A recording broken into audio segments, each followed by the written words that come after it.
não está em discussão aqui em Campinas. Mas um assunto que foi tocado com o presidente da INDEC, nós vamos conversar agora com o professor do Instituto de Física da Unicamp, o professor Enio Pérez, exatamente sobre a possibilidade de termos uma frota elétrica nas cidades em geral. Claro que a gente está falando aqui de Campinas por causa dessa questão do diesel. Professor Enio, muito boa tarde, seja bem-vindo ao Estúdio CBN. Boa tarde, obrigado pela oportunidade. É viável? A gente acabou de fazer a pergunta para o presidente da INDEC, né, que um ônibus, para ser colocado, um ônibus elétrico, ele custa muito mais caro, mas tem uma manutenção muito melhor. É um caminho a ser seguido, é uma solução que pode acontecer numa grande cidade como Campinas, para não depender do preço do óleo diesel, professor? Bom, os ônibus elétricos, eles têm sido uma opção importante em grandes centros urbanos, não exatamente por esse motivo de custo do combustível, mas sim por conta das emissões que são evitadas quando você passa do diesel, que emite muitos poluentes e também gases de efeito estufa, que é o caso do CO2, gás carbônico, e do metano. Enquanto também existem outros poluentes, né? Veja, esses dois gases, eles não são poluentes, eles são gases de efeito estufa. Mas o mundo está muito preocupado com essas emissões e foi o motivo principal do Acordo de Paris. Então, está se buscando reduzir as emissões para se evitar as mudanças climáticas. Fora isso, os grandes centros urbanos sofrem com a poluição, aí é o monóxido de carbono, material particulado, óxidos de nitrogênio, enxofre, que os ônibus a combustão emitem, combustão a diesel. Então, tem sido procurado a opção elétrica para se evitar todos esses problemas, né?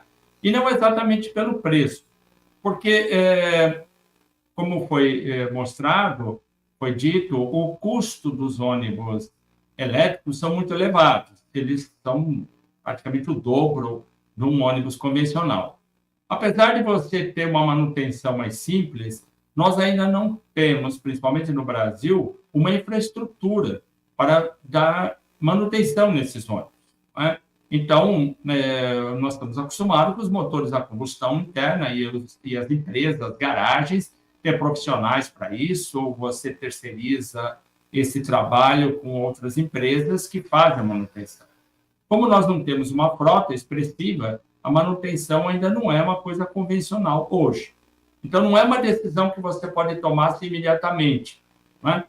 E mesmo porque também é uma decisão de risco, porque amanhã o diesel pode baixar e você ficou com um investimento elevado e só por conta disso não valeu a pena, certo? Então, se não tiver a preocupação com as emissões ambientais, fica difícil justificar uma grande frota de veículos elétricos, e é o que a gente está vendo, não está acontecendo, né?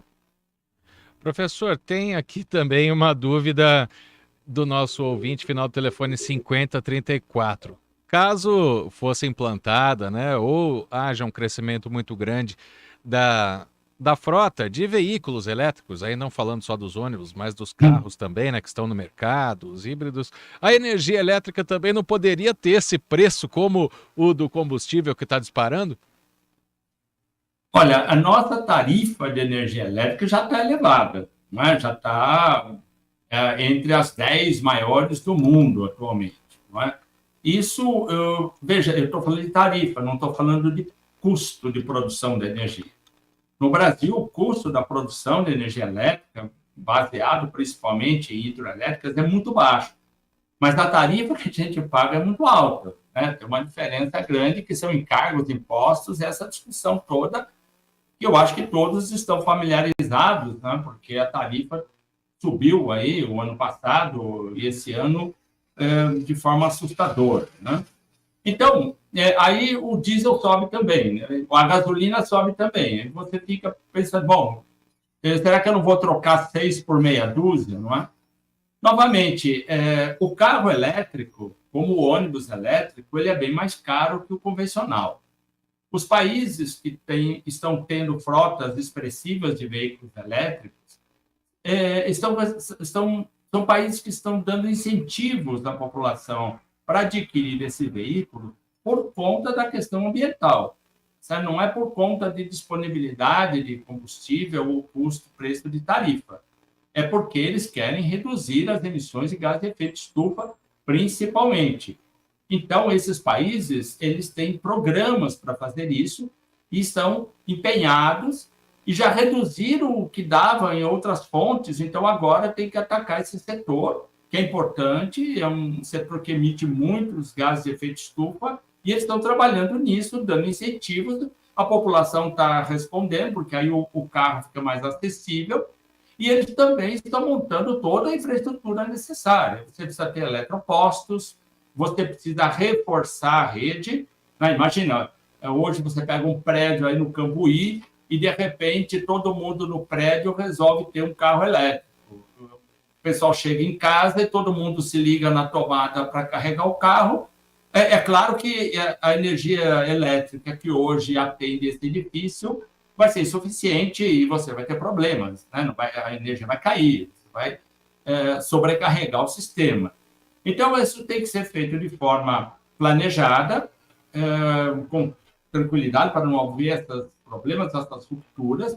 As linhas de transmissão e de distribuição devem ser reforçadas, porque você vai passar de um combustível, não é um combustível, a energia elétrica é um energético, você vai passar de um energético para outro. Tá? Então, pois não. Então, você percebe que não é tão trivial assim, não é de você de uma hora para outra. Esses países que estão investindo em toda a cadeia. Estão dando subsídio para o carro, estão colocando os eletropostos, estão reforçando as suas redes, e aí sim as coisas vão caminhando corretamente. Não é o nosso caso. Né? Pois é, para fechar então, seria algo muito caro e a longo prazo, né? Fazer essa troca aí, ou nem implantar todo um sistema elétrico, não é nem isso que a gente quer falar, mas para aumentar a demanda de veículos elétricos aí, colocando o transporte público, então isso precisa aí de anos e de muito dinheiro, e licitação e tudo mais, né? Olha, e tem um fator que eu acho que é o principal. Veja que esses países que estão investindo fortemente em veículos elétricos, sejam em ônibus, sejam em carros de passeio, eles estão com essa preocupação ambiental porque eles também não têm alternativas. E nós temos. Os nossos veículos a etanol, a álcool, eles não emitem gases de efeito estufa. Emitem um pouco dos outros poluentes, mas eles já resolvem aquele problema que aqueles países têm porque eles não têm etanol. Porque o etanol é um combustível renovável e quando você queima ele no carro e emite gás carbônico, esse gás carbônico foi tirado da atmosfera pela cana. A cana, quando ela cresce, ela retira o gás carbônico da atmosfera. E depois você queima, você devolve. Então, nós não estamos acrescentando o gás carbônico. Então, vamos dizer que a principal justificativa para que muitos países invistam em carros elétricos, nós não temos. Porque nós temos opções boas que também resolvem a questão ambiental. Seria viável toda essa infraestrutura, etc. Seria viável investir no etanol para o transporte coletivo, professor? Isso é uma coisa que está sendo planejada, está sendo estudada há muito tempo, né? O etanol ele tem umas dificuldades devido à potência que o veículo deve ter, mas é perfeitamente viável tecnicamente. Você tem que mudar os motores, não é? Você tem que fazer algumas mudanças, como tivemos que fazer para o veículo flex. Mas tem vários ônibus que já circulam a etanol em algumas cidades, mas é do ponto de vista experimental. Eu acredito que sim, que é uma opção importante se nós quisermos aumentar essa frota e reduzir as emissões associadas ao diesel também, porque em relação aos veículos de passeio, nós temos 20% de álcool na gasolina e temos um veículo 100% álcool, que você é flex, você vai lá e coloca álcool, você não está emitindo gás de efeito estufa. Então, as nossas emissões são muito baixas por conta dessa tecnologia que nós temos, que poderia, sim, ser ampliada para ônibus também e incrementar isso daí. Agora, é claro que aumentar a disponibilidade de etanol significa aumentarmos as áreas plantadas, o processamento. E isso vai ter consequências ambientais que a gente precisa também ir com calma, né? Não é chegar lá e começar a desmatar e plantar cana. Sim. Não é assim. Tem soluções inteligentes. Aqui no estado de São Paulo, nós tivemos muitos produtores de gado, pecuaristas, que tinham o gado solto, eles confinaram o gado e liberaram aquela área de pasto para o plantio de cana. Então, veja, nós continuamos tendo o gado, agora nós temos também a cana, o etanol, sem aumentar a área cultivada, sem invadir florestas, reservas e tudo mais. Quer dizer, existem soluções inteligentes, né, que podem, sim, resolver vários desses problemas sem a gente ter que optar pelo veículo elétrico. Sim. Mas que, aparentemente, é uma tecnologia que, no futuro, vai ser interessante, não é? Porque ela é muito mais eficiente do que os motores a combustão interna. Perfeito. Enio Pérez, professor do Instituto de Física da Unicamp, muito obrigado pela atenção. Uma boa tarde para o senhor. Boa tarde. Estou à disposição. Um abraço. Um abraço. Agora 3:03.